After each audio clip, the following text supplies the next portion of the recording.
Bonjour et merci de nous retrouver pour Sagesse bouddhiste. Nous allons consacrer 2 émissions à évoquer l'un des plus grands maîtres du bouddhisme japonais, fondateur de l'école Zen Soto, maître Dogen.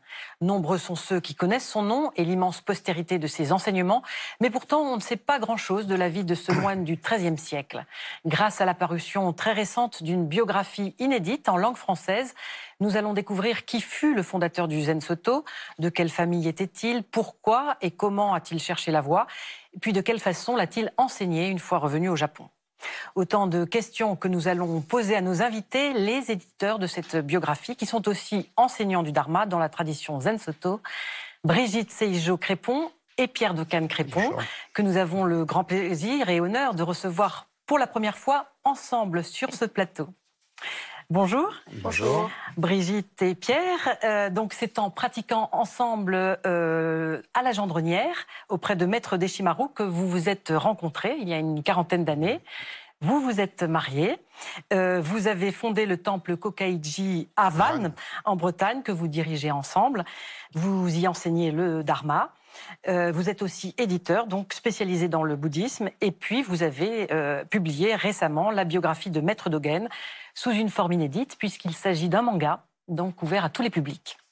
Alors, avant toute chose, avant de parler de la vie proprement de Dogen, sur quelle source se base-t-on quand on évoque la vie de Dogen, Pierre? En fait, Dogen lui-même a donné très peu d'éléments de biographiques, sinon de la première partie de sa vie, son voyage en Chine. Et la première biographie un peu développée apparaît à peu près 50 ans après sa disparition, par son troisième successeur, Maître Keizan. Mais la biographie de référence date du XVe siècle, donc qui est déjà près de 2 siècles après, enfin 2 siècles après d'ailleurs. Donc ça, c'est vraiment la biographie de référence qui n'est pas traduite, qui est en japonais, qui n'a pas été traduite ni en anglais ni en français pour l'instant. Et bien sûr, il y a eu des recherches modernes sur ce personnage depuis lors. En français, les différents ouvrages sur Dogen généralement font une petite biographie, enfin plus ou moins détaillée selon les ouvrages. Mais en fait, on n'a pas tellement d'éléments qui retracent toute sa vie. Et donc, l'intérêt de cet ouvrage, qui est, donc, comme vous l'avez dit, sous forme de manga, c'est-à-dire de bande dessinée, entre parenthèses, les mangas, il y a à la fois des bandes dessinées style fantastique, disons, mais au Japon, il y a beaucoup de bandes dessinées, disons, sérieuses, entre guillemets, qui sont développées, qui servent d'ouvrages de référence biographiques ou sur voilà. Et là, c'est tout à fait sérieux parce que l'auteur voilà.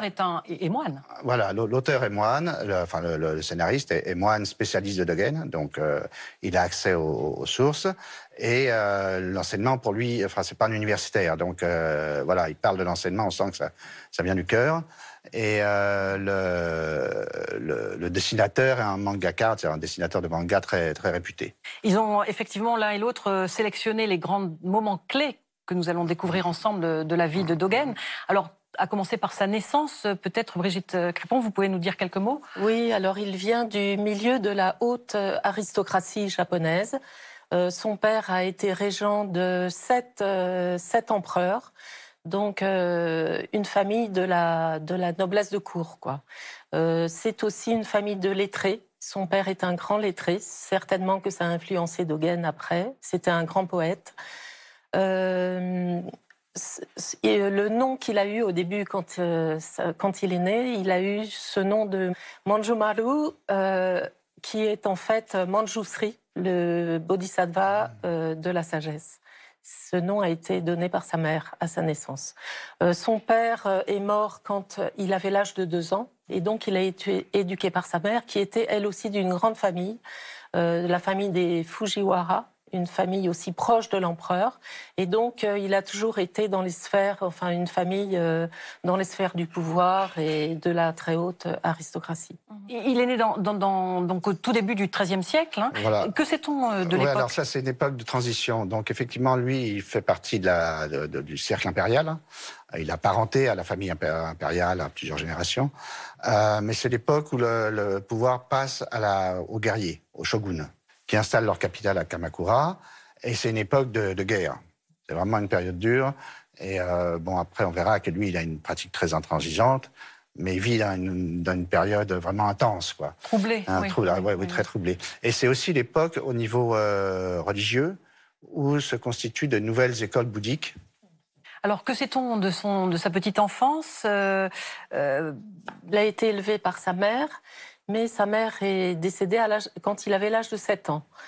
Pour lui, ça a été vraiment une grande tristesse. Il a été élevé également par son grand-père, qui était donc de la très grande aristocratie. C'était un enfant très doué, très, très éveillé, qui avait une très grande mémoire. On dit qu'à l'âge de 4 ans, il savait déjà lire le chinois. Il avait déjà lu des recueils de 120 poèmes. À l'âge de 7 ans, il avait lu une histoire de la Chine en 30 volumes. Il avait lu d'autres recueils de poésie. C'était vraiment un enfant très, très doué. Et son grand-père, d'ailleurs, espérait bien qu'il allait faire carrière près du pouvoir, dans les sphères du pouvoir. Alors, l'acte fondateur, c'est un peu C'est la mort de sa mère. Il se rend compte de l'impermanence. Et donc, il décide de devenir moine. Comme a dit Brigitte, contre la vie de son grand-père. Et pour être moine, il va s'enfuir. Il va s'enfuir à l'âge de 13 ans de chez lui. Alors, pour aller où? Alors là, il va le grand centre de formation des moines à l'époque, ça s'appelle le Mont Yei, qui est une montagne, une petite montagne au nord de Kyoto, où il y a des grands temples de formation de l'école Tendai. Donc finalement, ce parcours ne va pas le satisfaire, il va quitter le Japon. Avant de quitter le Japon, il entend parler d'un temple, le Kenninji. Donc il rencontre Myozen, qui sera son premier maître. Et ensemble, ils décident de quitter le Japon pour aller en Chine.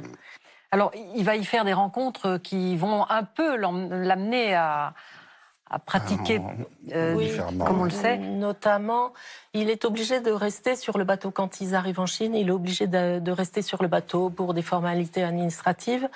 Et donc, c'est un bateau de commerce et on sait qu'un bateau est venu du Japon. Et il y a un vieux moine qui est cuisinier d'un grand temple qui vient acheter des champignons sur ce bateau. Parce qu'il y a des champignons japonais. Dogen le rencontre, et puis il est quand même surpris de voir un vieux moine qui a fait 20 km à pied pour acheter des champignons, encore s'occuper de la cuisine. Il lui dit « Mais vous êtes dans un grand temple, est-ce qu'il n'y a pas des jeunes moines qui peuvent faire la cuisine à votre place ou faire les achats à votre place ?» Et ce vieux moine, le tenzo, c'est le tenzo, le rôle de cuisinier, c'est le rôle du tenzo, dit mais faire la cuisine pour les moines, c'est ma pratique. Rien, tout est pratique. Il n'y a rien qui ne soit pas la pratique. Donc, faire à manger, c'est ma pratique. Personne ne peut le faire à ma place. C'est absolument impossible. Donc, Dogen est vraiment très surpris parce on lui a toujours enseigné que pratiquer, c'était faire zazen et lire les sutras. Ça s'arrêtait là. Et c'est la première fois qu'il entendait ça. Donc, il a encore des questions. Qu'est-ce que la pratique? Qu'est-ce que le zen? Et ça continue, et il cherche des réponses. Et il pose des questions sans arrêt, quoi. La rencontre de Tenzo est racontée par Dogen lui-même, et il a écrit après un livre Instruction au cuisinier. C'est donc vraiment une rencontre fondatrice. Comme a dit Brigitte, c'est que la pratique, c'est pas seulement étudier les sutras ni faire zazen, c'est la vie entière. Et ensuite, donc en Chine, il va avoir une période il reste 4 ans au total, de 2 années où il va aller dans différents endroits. Enfin, d'abord, il va dans un endroit qui s'appelle le Mont Tendo. Il y a un temple, il reste à peu près 1 an. Il apprend la pratique telle qu'elle se fait dans les grands temples chinois, mais il n'est pas satisfait complètement. Il va ensuite pérégriner, il va visiter différents maîtres qui, d'ailleurs, tous lui disent, lui il pose la question et tous lui disent, mais il faut pratiquer. Mais il ne comprend pas. Et il y a une rencontre avec un moine aussi, qui est une belle histoire. C'est quand il est au Mont Tendo, il étudie tout le temps. Et alors le moine lui dit, mais pourquoi vous étudiez autant? Alors il dit, j'étudie beaucoup pour après enseigner quand je vais rentrer au Japon. Et alors l'autre dit, mais pourquoi vous voulez enseigner? Et Dogen dit, pour sauver les êtres. Et le moine lui dit, mais pourquoi vous voulez sauver les êtres? Et là, d'un seul coup, voilà, il y a un questionnement qui le bouleverse aussi. Donc il a ces rencontres avec le Tenzo, avec ce moine. Il rencontre des moines qui lui montrent les documents de transmission. Et ça, il est très touché par ces documents de transmission. Voilà, il est dans tout un une sorte de questionnement et en même temps touché par beaucoup de choses. Et puis, il va y avoir la rencontre décisive, enfin la rencontre avec un grand R, avec son maître. Voilà, c'est un nouvel abbé qui s'appelle Nyojo, maître Nyojo. Et là, effectivement, il va avoir la rencontre. Il dit, là, j'ai rencontré une personne. C'est un maître assez intransigeant, enfin intransigeant dans la pratique, ce qui convient à Dogen, mais c'est surtout qu'il le rencontre. Avant, il en avait vu d'autres qui finalement disent la même chose, mais il n'y avait pas eu ce... Voilà, paf. Ça veut dire une affinité, c'est ça, voilà, quelque chose qui le fait comprendre. Oui. Le courant. Oui. Et certainement que Dogen a mûri aussi au fur et à mesure de ses pérégrinations, ses expériences, de sa pratique. Finalement, il a évolué et ça s'éclaircit de plus en plus. Et là, cette rencontre était vraiment définitive. Et c'est là qu'il fait l'expérience, on dit l'expérience, se dépouiller du corps et du cœur et de l'esprit. C'est un abandon, un dépouillement. Et il ne parle pas d'éveil. Il dit jamais je me suis éveillé. Il dit je me suis dépouillé. C'est voilà. L'enseignement de Maître Nyojo insiste beaucoup sur la pratique de zazen. Et il est toujours le premier au zazen. Il pratique zazen sans cesse. Et à force, quand on pratique zazen intensément, on se dépouille automatiquement. On abandonne le corps et l'esprit. C'est quelque chose qui se fait de soi-même. Et c'est le grand enseignement de Maître Nyojo. Alors c'est un peu le point d'orgue de cette première partie d'existence pour Dogen, parce que je crois qu'il a à peu près 27 ans, c'est ça quand oui, c'est ça, il est resté 4 ans, 27 ans. Et donc là, c'est Nyojo qui lui dit de retourner au Japon. Voilà, alors que tout se passe bien, son maître lui dit de retourner au Japon. Voilà, lui il veut rester là-bas, mais son maître lui dit non, maintenant il faut que tu retournes au Japon, transmettre à ton tour. Et là, on va savoir ce qui se passera, mais que la semaine prochaine, parce que nous n'aurons pas le temps d'en dire plus aujourd'hui. Mais avant tout, que retenir de ce personnage de Dogen, finalement? C'est le côté moderne. C'est-à-dire qu'il se pose des questions qu'on se pose tous, que tout le monde peut se poser. Enfin, aujourd'hui, à l'époque et maintenant, et il va jusqu'au bout. Pour obtenir les réponses, il risque sa vie, parce que d'aller en Chine, c'était pas... Dans cette époque à cette époque-là, c'était vraiment compliqué. Les bateaux, il y avait des tempêtes, etc. Et c'est un héros. On dit, les héros, c'est toujours des militaires ou maintenant des sportifs, ou je sais pas quoi, des guerriers. Lui, c'est un religieux. Mais les religieux, c'est aussi des héros. Quand ils vont au bout de leur quête. Et ça a été son cas. Donc c'est vraiment... Un héros d'ailleurs parfaitement stylisé par le dessinateur japonais. D'ailleurs, on a pu voir au cours de cette émission certaines des planches de votre ouvrage édité sur Dogen. Voilà. Donc nous nous retrouverons avec plaisir la semaine prochaine pour continuer à parler de la seconde partie de la vie de Dogen. Merci. Avant d'achever donc cette première partie d'émission, voici quelques livres que nous vous proposons. Tout d'abord, Dogen, Maître Zen de Ryodo Awaya et Fumio Isamatsu, édition Le Prunier Sully. Il s'agit donc de la biographie de Dogen en manga, dont vous avez pu voir certaines planches durant l'émission. Une bande dessinée très inspirée et inspirante sur la vie du fondateur de l'école Zen Soto, que peuvent lire même les jeunes.